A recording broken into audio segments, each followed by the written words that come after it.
another episode of Crossing Bridges Talk Show. I'm your host, Larry Montgomery Sr. My co host, Will, should be here soon, having some weather delays. This week, I thought we'd revisit a topic that we talked about a while back uh, regrets. And I know we all probably have some. I've got a couple of quick videos I want to show, but I'm going to hold for a second just to kind of set the stage. Regrets are those things that we look back on and say, gee, I wonder what would have happened if I did this, or if I didn't do that. Or, I really thought things would be different for me now. And this is a situation that, right now you may not be thinking about depending on your situation. But there's going to come a time in your life where you're going to look back on your life and you're going to wonder, did I take the right road? Did I do the right thing? Could I have done things differently? Maybe they would have turned out better, such as problems. We've all faced problems in our life, and we will all probably face problems in our life. And here is I guess you would call it the oxymoron. It's all good. You see, some of us kind of believe that our life is, what we say it is. Things happen because we decided that these things should happen. We make plans, and in making our plans, uh, unfortunately, sometimes things don't go as we planned. And now we have to backtrack or come up with a plan B. And there's no guarantee that the plan B is going to work either. And so the cycle just keeps going and going. We have free will to do as we choose, but there are repercussions, consequences, like in physics, where there's an action, there's a reaction in everything that we do, things that we say. I could sit here and talk to the wall and think that, well, oh, nobody hears me or nobody will hear me or whatever. But the vibrations of my voice, they hit the wall and they bounce back. And they continue that bouncing from place to place to place because they're sound waves. They don't deteriorate. So somewhere in the galaxy, far, far place from here, my voice is still carrying.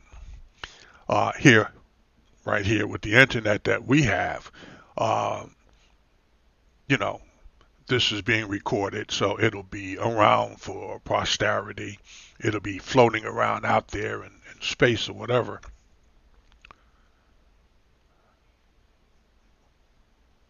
If I say something that might be inappropriate, will I regret it? If I never hear it, you know, I know we're kind of getting a little esoteric, but that's okay. Sometimes we do that. But I want to focus more on those tangible things, those things that we do um, that or we don't do or we wish we had done, how we might feel about them later on in life, particularly when we get to the point or the age where we can't do those things or redo them. Let me bring out my co-host, and Will. Will, how are you? Doing good. How's everybody doing? Good. Why don't you introduce yourself real quick? Good afternoon, everyone. I'm William Montgomery. It's a pleasure to be here. I told him that you were delayed by the weather. I didn't say it was good weather or bad weather. I just said by the weather. So while you were on your way, we're going to revisit, unless you have another topic that you'd like to talk about, the topic of regrets. Mm, It's something that we've talked about in the past, and the short and long of it is we're all going to probably run into something that we regret, mhm. at some point in our life because we have free will. So we do what we think we want to do at this moment in time and may not necessarily be fully focused on how the outcome might be somewhere, sometime in the future. Mhm. Did you have a comment that you want to make, or should I just go on and run the first clip? Well, I mean, regrets is, like I said, it's one of those things that's part of life. I mean, we're human, we err, we make bad decisions sometimes. And, being an adult means, you got to be able to work through it, try to make better decisions the next time. But, you also got to be able to live with regrets too. I mean, you can't go back and change. You can't cry over spilt. Well, you can cry over spilt milk, but it's not going to change nothing. So, Yeah, still spilt. yep, Yeah, but you got to go wipe it up. yeah, got But to clean it up. clean it up. Hmm. And sometimes if it falls and slides up under the refrigerator, that's going to be a real problem. Hmm. You're going to get up under there. But I wanted to talk about, I guess, regrets because it's not only something that affects us individually. Something that, well, listen, I could have been a pro basketball player if I had studied harder and gotten better grades, type of a thing. Hmm. But I would think that there's something like a generational repeat of some things. We do this in life. Well, let me give you a quick example. And we've probably talked about this a couple of times before, but my relationship with my father. Um, we never really had conversations such as me and you have, Right. and there was really no reason for it. All I had to do is maybe pick up the phone. You know, but life was all of that, and I'm busy, big time this, big time that, or whatever. Mover and groover type of a thing, Hmm. and never took the time. Thought about it, and then just didn't do it. Say, well, he'll be there. And then when he was no longer there, I thought about it, and I said, I regret that Mm. because there's no way to get it back. You can't make a do-over. You can't say, look, whole time out. Let me go back and talk to the coach and see what we could do. Hmm. And so, and I say that because in my life, um, I see, when we've had this conversation before, where my son is kind of in the same situation. Hmm. You know, uh, won't pick up the phone. I'm not saying that something that's deliberate. I'm just saying can't find the time to pick up the phone. He's not the only one. This is something that happens all over the world, so Hmm. it's not unique. Uh, but I think the point of this whole conversation is well, it's one thing to say, look, this is what I did, and this is how it worked out. I'm not happy about it, so I regret it. But to you, I say that to you, so to remind you, don't do that. Hmm. You know, Yeah. don't do what I did. Hmm. You know, and your children. I hope that you pass that same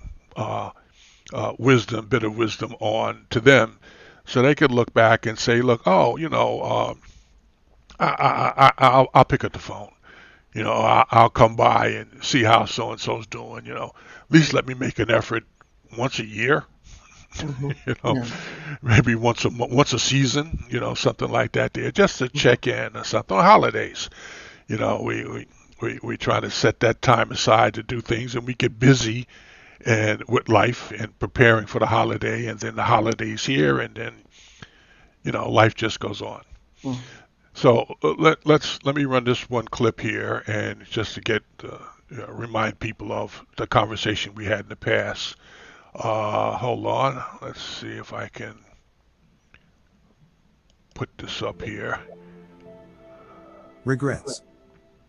Intense, long-term regrets often stem from poorly made big life decisions.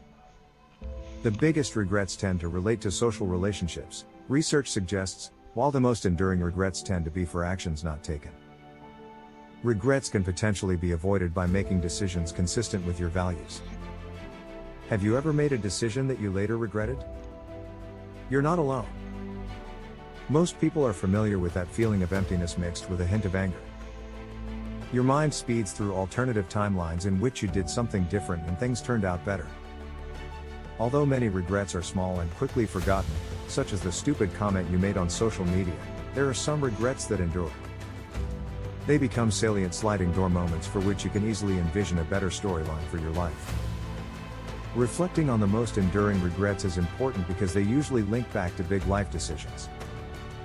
Each of us is in control of these decisions, so we can potentially avoid the worst regrets by having a plan. But what are the decisions we're most likely to regret, and why? What do we regret? One way that we can learn about life's biggest regrets is to directly ask people.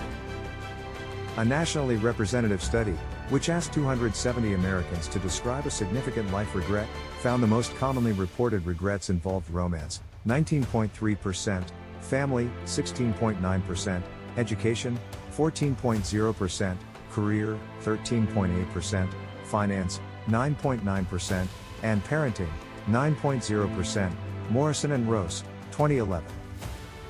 Another way that we can learn about life's biggest regrets is to listen to those who care for the dying. These carers, who spend much of their time in discussion with those in their last act, have a unique perspective. Perhaps the most well-known example is Bronnie Ware, an Australian palliative carer who wrote a book called The Top 5 Regrets of the Dying. In it, she describes the 5 most common wishes she heard from her soon-to-depart clients.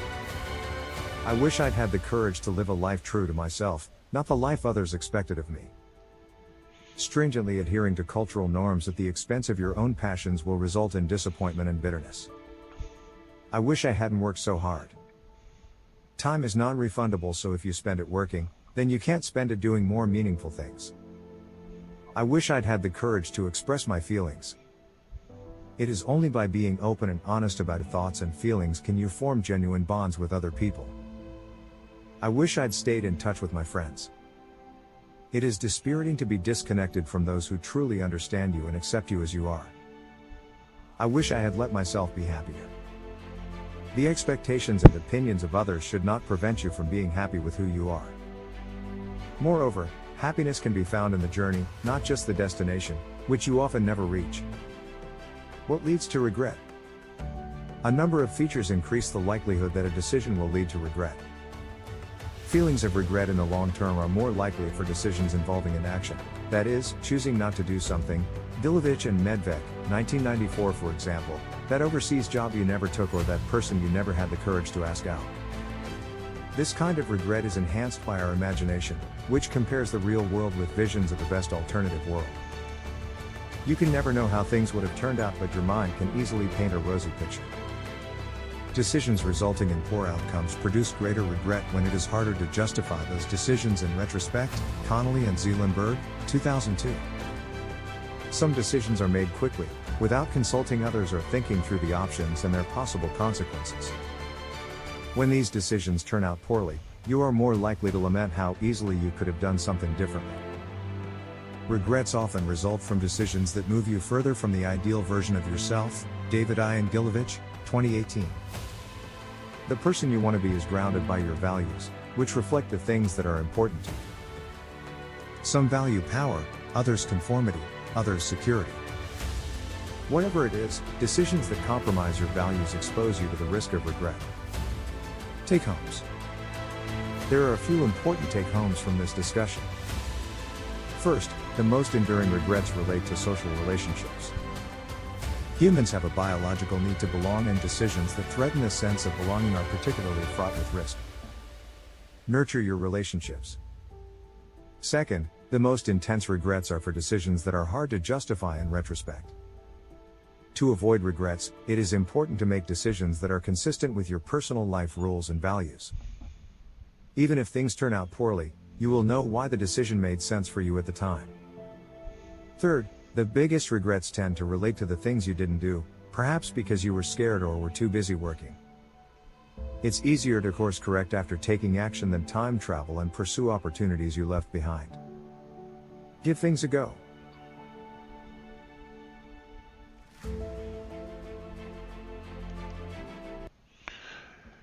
Yeah, so that's the story there. Yeah. It's interesting that some things that you regret, you didn't think that you would regret them, Hmm. because you just kind of like were going and doing whatever, and then when you wake up one day and you think about it, say, oh wow, so and so is gone. I wow, can't pick up the phone to call them, can't run by the house to see them, wait for the holiday to come by and they're not there anymore. These past couple of years, with all of this disease and stuff running around here, a lot of people have gone that you I would never have thought would be gone. It's kind of Hmm. like I know they're always going to be there. I mean, Hmm. maybe if they got to be 200 or 300, they probably wouldn't. But as far Hmm. as I know, they should always be there. And so I don't have much more to say on that, unless you got something. Yeah, I mean, if only they invented time travel with the internet, we'll all be billionaires, and you know, we can erase all the regrets that we may have already had. But the bottom line is, that's why we have these conversations, because not talking about it, we're just doomed to, relive the same situations. And some of this stuff can be avoided by, you know, people talking to each other, father talking to sons, son talking to their sons, uh, women talking to daughters, women talking to men. The conversation has to be had, because a lot of stuff that we suffer from is from not knowing. And I mean, you have the best intentions, but you can have all the energy in the world, but if you don't have the right direction, you might just be spinning your wheels. And but you get that conversation, that little tidbit of information that help put everything into gear, and you're off, taking over the world. You're living on top of the world. But when we don't have these conversations and share that knowledge, you know, everybody tends to suffer, because you got people that don't want to ask because they don't want to seem like they don't know something. And you got other people that know something, but they're like, well, I don't want to share it because that person might be better than me, do better than me. But like I said, you can't take it with you, you know. Once it's gone, it's gone, and and once we leave this earth, like I said, can't take the money with you, can't get the time back, can't, you know, fix what was already broken. It's a done deal. But your legacy can live on through the information and knowledge that you passed on to others. The relationships that you benefited, inspired. Like you might inspire the next black president. Male, female. The youngest one ever, or the oldest one ever. Who knows? But it could just take that little bit of inspiration from you, a kind word. Hey, man, you could do it. And next thing you know, they're living their best life, and you can say, "Hey, I was a part of that." Yeah, sounds good. you know, um, I had a couple of thoughts, but they kind of slipped my mind, so I guess they just weren't something that was going to come out today. Um, you know, uh, yeah, that's pretty much it. Okay. You know. But I mean, for all you young folks out there, um, excuse me.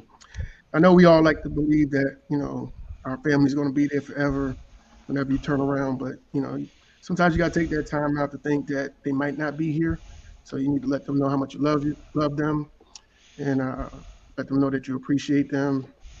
And I mean, it's important. They need to know if they don't know. And even if they know, it sounds better when it comes out of your mouth. What's interesting too is that a lot of folks, just like what you just said, uh, may give the same advice, to others. But it's not so much as giving the advice or giving good advice or whatever. Yeah, you want to give good advice, but it's the practice that Hmm. that makes the impact. It's not the fact that I can sit here and I can say it over and over and over again. It's what do I do? What do you see me do? Do you see me do those things that I'm telling you make sense? Do you see me do those things that I'm saying, oh, don't, watch out for that. That's a problem. But you turn around, you see me do it. I say, well, like I used to tell you about my father smoking. Hmm. He smoked. You want to smoke? No, I'm not interested. I don't want to do that. You know. Hmm. And so you do you. But if I turned around and started smoking, it'd be like, well, what are we doing here? Why should I pick up a habit that doesn't really work, for me, um, and have a problem with it because that's something that you did. Hmm. You was the leader, you was the head of the household or whatever, and oh, don't do what I do, just do what I say. Yeah, Hmm. that works sometimes, rarely, but not often.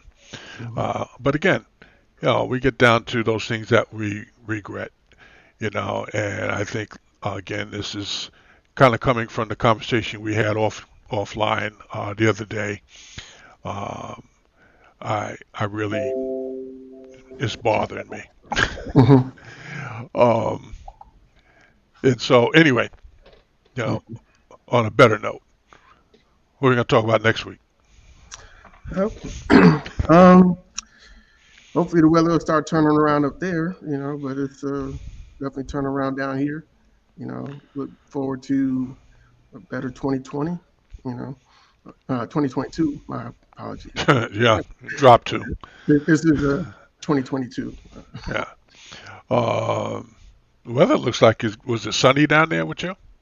Yeah, it's 62 right now. 62. Wow. I think we're clocking 37, and not even. Let me just check real quick. Weather.